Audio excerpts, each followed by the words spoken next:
How you going, guys, and welcome back to another video, the Hawk. So this is going to be the takeoff tutorial, takeoff landing tutorial. We'll combine the two, how's that? So first off, we're going to be doing a takeoff and a circuit around the airfield. We'll extend the circuit so we can actually talk a little bit about what we're actually doing.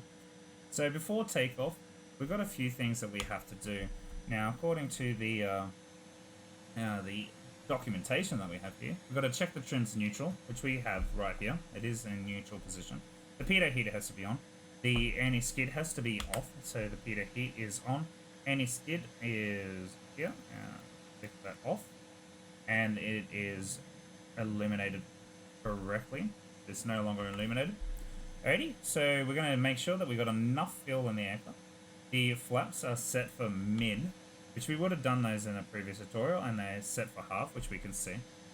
Alright, the external lighting is required, so we're going to make sure that we have the taxi lights on, which I had not turned on. We're going to double check that we have every other functionality there. We're moving up to the runway, so we're going to turn our anti-illusion lights up to white. Like that. So, alrighty. So we're pretty much ready for takeoff. Now we've got the runway heading 23 here. We've got everything bugged, ready to go. So the runway checks, the IFF is required, which we have, which is TRRA. The mode 4 is selected. Okay. We've got our transponder. We're going to be transponding on 3000. Flight ID was set to just flight. So you'll have that as set as required. Altimeter is a set. Mass is unlock live, which we don't have because we're not using thing. But yeah, so we're in a different configuration. We're going to be doing smoke tutorial later, so that's why it looks different. But basically, I'm just doing back to back. So I've just changed the configuration of the aircraft. To get this particular one, you need to use the red arrows configuration. Otherwise, you won't get the smoke thing up. Also, when you're on the red arrows, you need the display tanks down. Otherwise, again, yeah, you're not going to have that functionality of the smoke. So you need display tanks. So red arrow and display tanks. Alrighty, so that's up. We don't have any weapon, so we don't need the WCP, any of those. Okay, so when we line up on the runway, we're going to be brakes on, RPM up to 104% RPM. We don't want the TGT to exceed 665 degrees Celsius, which you can see the 6 there. It shouldn't. The CWP is all cleared by anything. Wheel brakes are holding. Okay, so let's go ahead and do that. After takeoff checklists, real quickly, we're going to be taking off. As soon as we're airborne, gears up and flaps up straight away, and cruising up to 200 knots. So the takeoff, the way we take off in this aircraft after my failed crash attempt when I was doing my first intro, I didn't really look into it, but to take off is 92 knots, rotating, and then departing the actual ground at about 120. So once we get to 92 knots, we'll gradually bring the stick back, and about 120 we'll pull it back even a bit further, and we'll be departing the ground, leaving the ground at about 120 knots. As soon as we are up in the air and we see we're leaving the ground, gears up, flaps up, and increase our speed up to 200 knots, and make sure the CWP is clear again. Okay? Now, when we're coming on descents, we'll talk about that, or when we come down the other end of the circuit, we'll talk about that. Alright, so we'll be cruising up to about 1,500 to 2,000 feet for this circuit of runway 23. Okay, so we'll head out to the runway now. So, when you're looking at the speedo, or your tacho, or whatever you want to call it, knots, you come down here and you'll see it's in times 10. So 5 is 50, 10 is 100, 15 is 150, and so on and so forth. So we want to be starting to rotate at around 92 knots, okay? Get rid of that clock. We don't need the clock.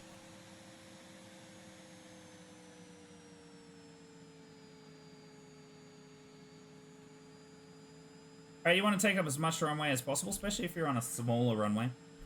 So I always tend to come out into roughly about the center.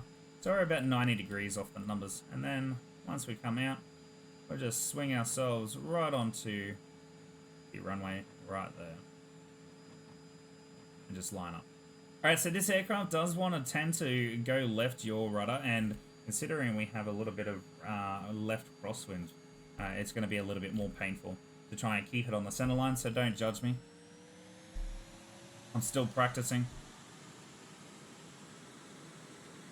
Alrighty, so 104 knots. The temperature has not exceeded 660 something, 665 knot TGT, so we're good. Alrighty, so brakes off, and here we go. So maintaining that center line. Alrighty, as best you can. Coming up to 90, there's 92. We're going to rotate off the ground, and we're leaving the ground at 120. Okay, we're leaving the ground at 120. Gears up, flaps up. No trimming is required just yet. Just increase the speed out to 200 knots. Nice gradual climb.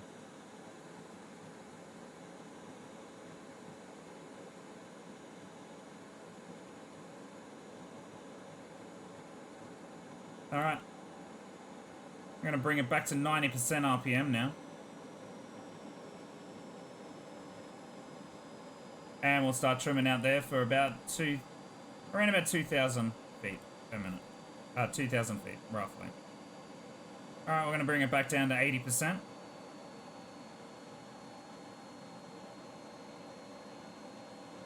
And there it is. Okay, so we're about 1,900. You try and get close to 2,000 or 1,005.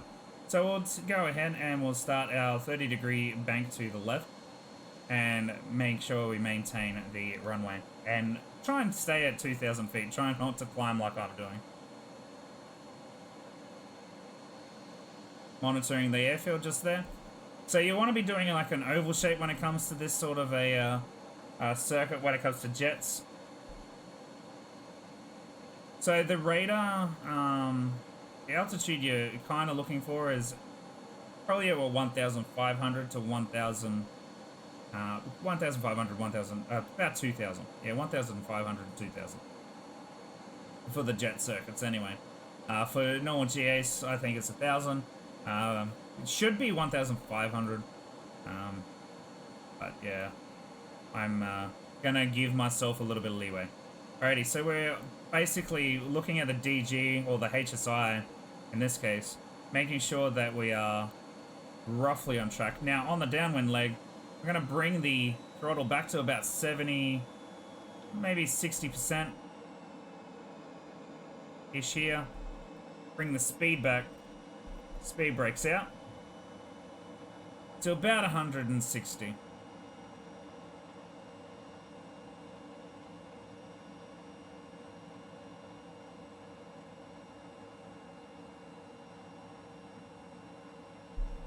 Pull the speed brakes back in.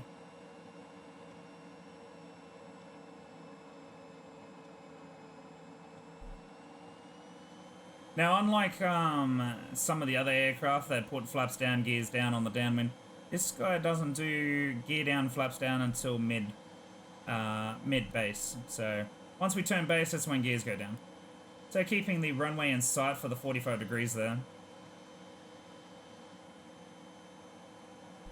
Alright, speed up again so we don't go below 160. Alright, so we'll turn onto base. As we're turning to base, gear down. Keeping that speed up at around 160 knots, 150 knots. Just keep that up. Gears coming down, flaps come down now. Giving it a bit more speed, keeping the height. And we can start bringing the height down to about 1,000 feet now.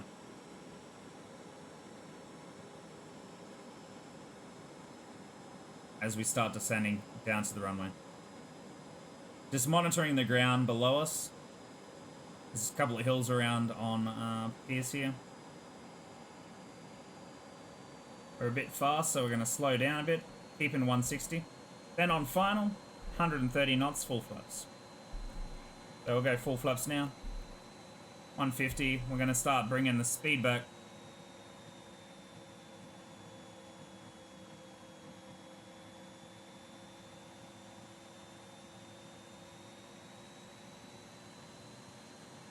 So it's slowing right down. So we're at about 120. So I'm going to go ahead and retrim for 130.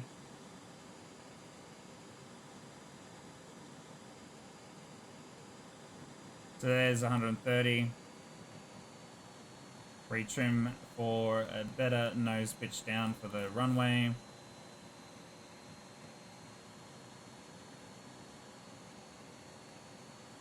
Lot better landing than last. Now this guy does want to skid all over the runway when you come into land, guys.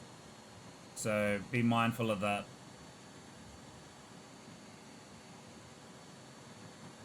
There's 120. I'm slowing down a bit too much there.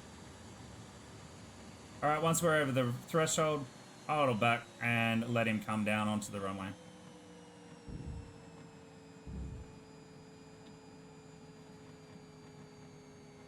And lower the front nose. And on the brakes. I hope that was enlightening, and I really hope that helped you land this bad bird. I've had quite a few practice attempts on this, and I hope it helps. Thank you very much for watching, and until next time, guys, yeah, we'll have another video for you. Thank you very much. See you later.